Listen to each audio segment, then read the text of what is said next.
Russia is ramping up its war strategy with new nuclear manoeuvres, hundreds of thousands of fresh recruits, while Ukraine strikes back at energy targets. For more, we're joined by Oz Sultan from Sultan Interactive Group. I thought things were meant to be getting better with Vladimir Putin, but it seems that with the START nuclear summit and all these agreements, it's heading in the opposite direction. Well, it's UN week on the one side of this, so you've got a lot of interesting things going on in New York City. On the opposite side of this, Putin is offering to extend START, so all of a sudden it's like a restart of negotiations from the talks of coming to a ceasefire to now, well, maybe we should address the nuclear elephant in the room. Um, and at the same point in time, he's been ramping up troops. So in between recruitment in Africa, recruitment in North Korea, recruitment in China, even, and recruitment across Russia, they're boasting that it's roughly about 300, it's 292,000 to 300,000 troops that they have in reserve. So I think what he's looking at doing right now is really just a hedge. You know, how much can we get from the Ukrainians if we come to the table now, or do they want this to drag out for a couple of years? So why now, though? It's because they're finally at the negotiating table and he has leverage. And I think what we're looking at here is a game of leverage. I mean, modern diplomacy has gone a long ways from where we were with Nixon and those days when it was talking about the opening of China, right? There's no Henry Kissinger around anymore. Rubio's tactics and Rubio's approach is slightly different. And right now, I think Vladimir is looking to get the best deal that he can inside of a scenario where more likely than not, they're going to have to agree to peace. The question is on whose terms and when. So do you think the nuclear offer is a sign of diplomacy, or do you think that it's just a pressure tactic? I think it's a bit of both. Look, if they're willing to get really serious on START and move forward with, more of a, let's just call it a moratorium on nuclear weapons, also in terms of like how we would use these nuclear weapons, that provides a tremendous amount of security to the Ukrainians, especially after the whole Zaporiva thing.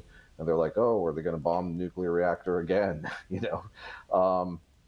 Where there's a ton of physical material still sitting there, even though it's not necessarily operational. I think he's leveraging every single potential diplomatic lever he has. At the same point in time, we're not seeing a tremendous amount of movement from Zelensky, but Zelensky has reiterated he wants Crimea back. I think with these latest advances, he's not looking at getting Crimea back, but we are looking at resetting the table for détente. And that's likely to happen after UN week. Yeah, very much so. How do you think the Trump factor is impacting these negotiations with Russia? Could we have seen this in a Biden versus Putin situation, for example? In Trump speak, I would say hugely. But under a Biden administration, I mean, Kerry and the remainder of the apparatchik that he had under the State Department was pretty neutered, I guess is the fair word to use. I mean, if it goes from Russia all the way to Israel, we found that the Biden administration really had zero policy when it came to foreign wars, but was very happy to get us into foreign wars, dragging us into about 14 globally over the course of the last administration: Central Africa, Ukraine, Gaza, a number of other places across the world, including Armenia and Azerbaijan. So, getting all this stuff sorted out, I think is a huge step forward. And I also think Putin knows that Trump is serious. He's very serious about the tariffs he's talked about, and he's very serious about closing borders, which, could be catastrophic going into the winter for the Russians. So I think the time for negotiation is now, but they want to definitely look strong in the face of what could potentially be, a ship embargo from the United States, cutting off trade for a period of time. The problem is, though, is that right now you've got other countries, from Poland, of course, now to Germany even today, accusing the Russians of having drones or spy planes. And it looks as if it's not Russia... accusing. They have drones and spy planes. Yeah, why? Why are they doing this? They're doing this because it's a test, okay? If you look at what Russian geopolitics have been for ostensibly the last 40 years, right? They're always testing things. They were testing things previously in terms of how far can we get with killing foreign assets that used to be Russian assets with plutonium. They've gotten pretty far in terms of how can we get, with this Ukrainian situation.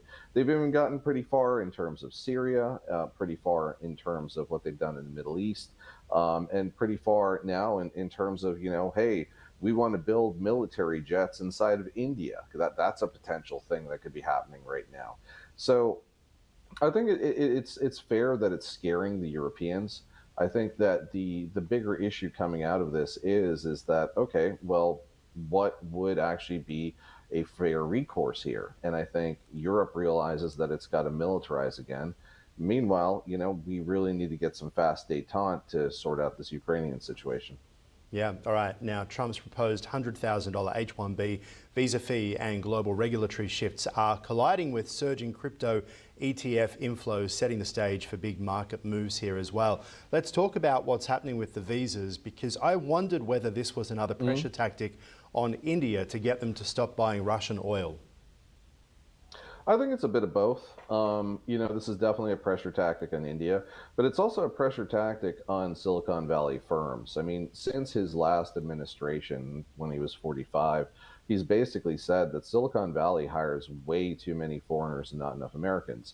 And if you look on my Twitter, Oz for NY, and it's a tweet from, I think, about a day ago, I retweeted Crypto Dill News, who was saying, here's a full list of all of the H-1B visa larger employers in the United States. And we're talking well over 100,000 jobs that are paying well north of 100,000, sometimes over $200,000 a year, that are being handed out to foreigners in essence.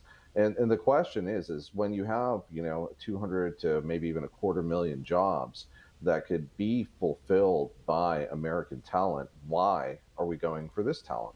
And Silicon Valley hasn't answered in a very succinct way in a long period of time. We've got arms races going on for AI and a variety of other things. So this creates, a conundrum. It's a conundrum for these large employers who, in this case, are now going to have to pay a tariff to get H-1B workers. But I think it's also a big play against the Wipros and the Indian consulting companies of America, where they are more wont to hire H-1Bs, partially because of a homogenous cultural idea, but also at the same point in time where they've got most of their back office and their development in India, and it just works better for them. So, you're looking at disruption inside of the system here. You're looking at a game that's being played diplomatically with India. And you're also looking at more pressure on India now because they've got a collapsing economy. I mean, the IMF came in and got control of a huge portion of their budget without much as a say-so from Modi.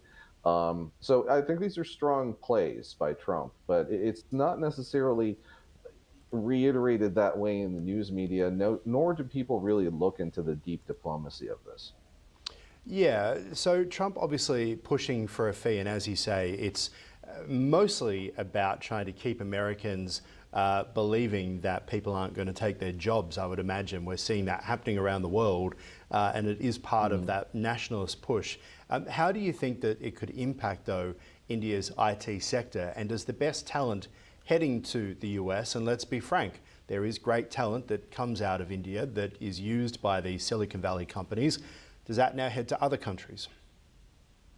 Potentially it stays in India. India's got a huge AI sector these days. Most of those graduates are coming from a university called Triple IT, which is like India's version of MIT or Carnegie Mellon. So they may be staying in India, but to the extent that they may be sucked up by the Europeans and other countries, that's also a potential. And the weird one right now is China's K visa, right, which was just announced yesterday by Xi Jinping. So now all of a sudden they've got their own H-1B sort of framework. But the Indians and the Chinese have always had a tense sort of standoffish relationship. I mean, they still have border crises that are going on now, where the Indians will fire at the Chinese and the Chinese will fire at the Indians. Oh, look, it's a never-ending story between those two countries, but also one that they now seem to be finding in common, which is President Donald Trump is targeting both of them when it comes to these sorts of jobs and visas. We've got to leave it there for now. Oz, appreciate your time as always. Talk soon. Thank you. Bye bye.